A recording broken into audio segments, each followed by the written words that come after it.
할렐루야. 하나님께 영광 돌립니다. 오늘은 19절 말씀을 봅니다. 기도합니다. 영광과 감사와 존귀가 하나님께 있습니다. 온 마음으로 하나님을 사랑하며 경외하는 백성들이 이 말씀에 귀를 기울입니다.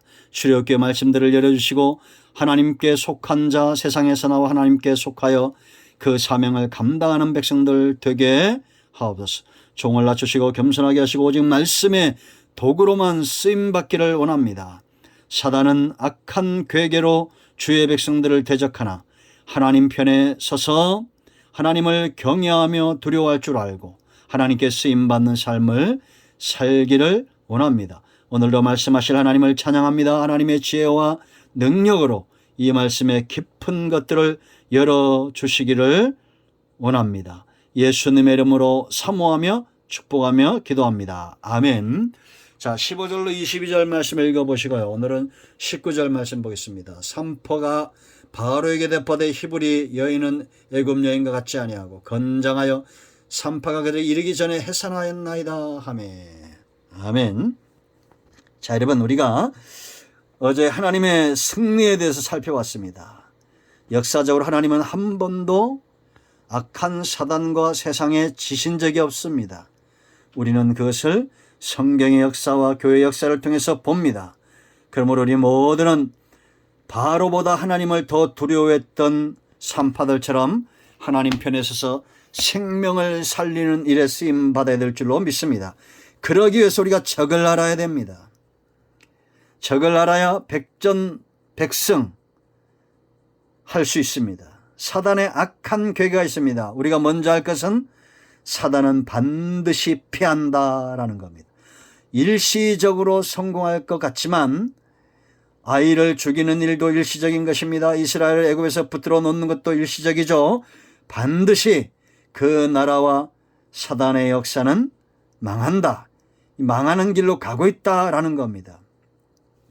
여러분, 과거에 하나님을 믿지 않는 자들을 보세요. 한때 번성했으나 지금은 흔적도 없습니다. 요즘 아프가니스탄 탈레반 때문에 말들이 많죠.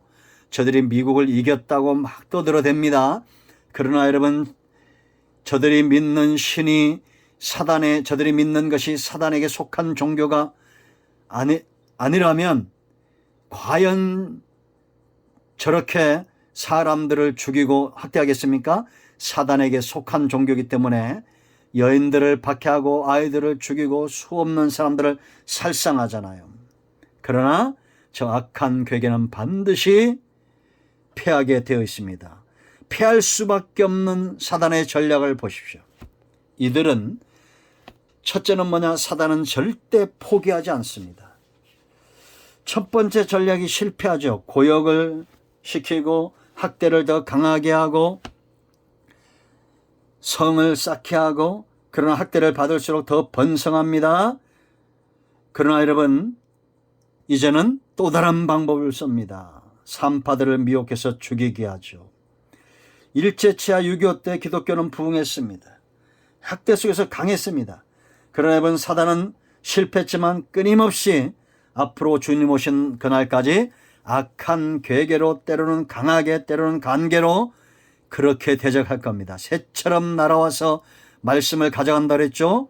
우리가 망하는 것을 사단이 아는 거예요. 말씀만 가져가면 망한다는 것을 사단이 아는 것입니다. 그런가 하면 또 사자처럼 달려들기도 하죠. 그건 우리가 어떻게 하면 망하는지 사단이 아는 겁니다. 그러므로 여러분, 우리 모두가 낙심하지 말고 하나님 편에 서기를 축복합니다. 두 번째, 산파를 사용했는데 왜 산파를 사용했을까요? 이들이 뭘 감당하고 있습니까? 생명을 감당하죠. 생명을 감당하는 것은 하나님과 동역하는 겁니다. 오늘날 여러분, 사람들의 영적인 생명, 이게 육체의 생명도 귀하지만 영적인 생명이 귀하죠. 육체의 생명이 귀한 것은 영적인 생명, 영원히 살 수 있는 삶의 기회를 얻을 수 있는 것이 육체의 생명이기 때문입니다. 그래서 전도하는 자들이 귀한 거예요. 우리가 전도해서 영혼을 살립니다. 그러니까 여러분, 우리가 전도 현장에 사단의 역사도 있다는 걸 알아야 됩니다. 전도해서 사람을 살리는 자들이 나면 그들이 돌아왔을 때 교회 안에서 또 그들을 넘어뜨리는 자들도 있어요. 그렇다고 여러분 그들이 사단의 역사, 사단입니까? 아니죠. 사단에게 지금 잠시 조종을 당하는 겁니다. 불순종하고 있는 악한 영들과 싸워야 됩니다. 불순종하는 아들들 가운데 역사는 에베소 2장 1절 3절에 있는 대로 사단이 우리의 타켓이 되어야 됩니다. 그러므로 여러분 우리가 생명을 귀하게 여기고 생명을 전도하고 생명을 낳는 곳에는 사단의 괴계도 따라올 수 있다는 것을 우리가 분별할 줄 알아야 됩니다. 자, 세 번째, 여자는 살리고 남자는 죽여라. 왜 그랬을까요? 남자는 당시의 히브리인들은 강하게 키워졌습니다. 신명기 6장 1절로 9절 말씀을 참고하세요. 그렇다고 해서 여자는 약한 존재입니까? 남자처럼 깨어 믿음에 서 있는 자들이 이 시대는 강한 자들입니다.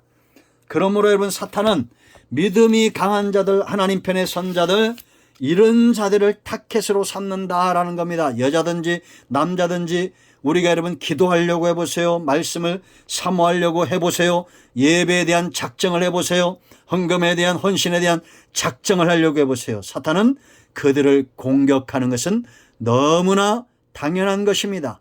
여러분 예를 들어볼까요? 북한이 우리나라를 쳐들어오고 일본이 중국이 우리나라를 쳐들어올 때 어디부터 제일 먼저 공격하겠습니까? 군사기지 아니겠어요? 전략기지 아니겠습니까? 마찬가지로 사단은 교회를 공격할 때 제일 강한 자들을 타켓으로 삼는다는 것을 알아야 됩니다. 그러므로 우리는 깨어 긴장하고 사탄이 건들지도 않는 비실비실, 영적으로 비실비실한 존재가 되어서는 안 됩니다. 강인하십시오. 깨어 근신하십시오. 삼킬 자를 찾고 있는 이 악한 사단의 괴계에 대적할 수 있는 강한 자로 깨어 있어야 됩니다. 자, 22절 말씀을 보면 그의 신민, 군대를 사용합니다. 22절 말씀 볼까요? 그러므로 바로가 그의 모든 백성에게 명령하이르되 아들이 태어나거든 너희는 그를 나일강에 던지고 딸이거든 살려두라 하였더라. 산파들을 사용하다가 안 되니까 이제는 그의 모든 백성이라고 그랬습니다. 여러분 저는 이러한 시대로 지금 접어들었다고 생각합니다. 이제는 교회가 온 나라에 타켓이 되고 있는 것을 봅니다. 물론 그들은 다 불신자들이죠. 하나님의 영으로 성령으로 충만하다면 나타난 열매가 다른 겁니다. 낮과 어둠이 다르듯이 성령의 역사와 악령의 역사는 다른 것입니다. 아주 작은 악이라도 버리는 것이 바로 성령의 역사죠. 우리는 적들이 우리를 친다고 해서 같이 치지 않습니다.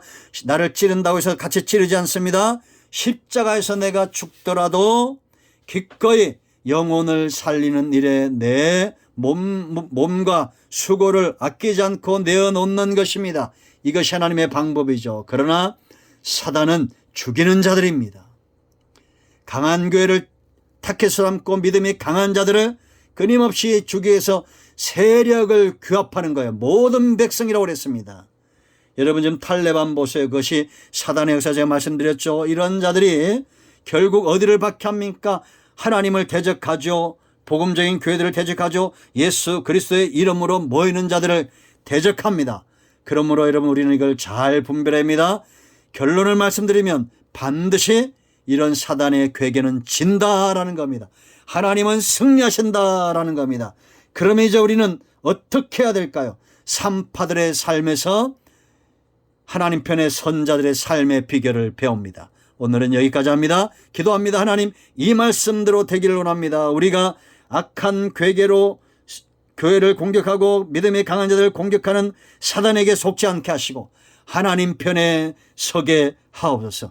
예수님의 이름으로 사모하며 축복하며 기도합니다. 아멘. 이제 선포합니다. 여러분 예수 그리스도의 이름으로 기도하고 예수 그리스도의 이름으로 살아가는 것을 두려워하거나 부끄러워하지 마세요. 나생 예수님만 우리 가운데 계시는 모든 악한 영들 흑암의 시들은 예수 그리스도의 이름으로 묶임을 놓고 떠나갈지어다. 온 영과 온 마음과 온 육체는 치유되며 회복될지어다. 예수님의 이름으로 사모하며 축복하며 취하며 기도합니다. 아멘. 응답되었습니다. 여러분 모두를 축복합니다. 할렐루야. 아멘.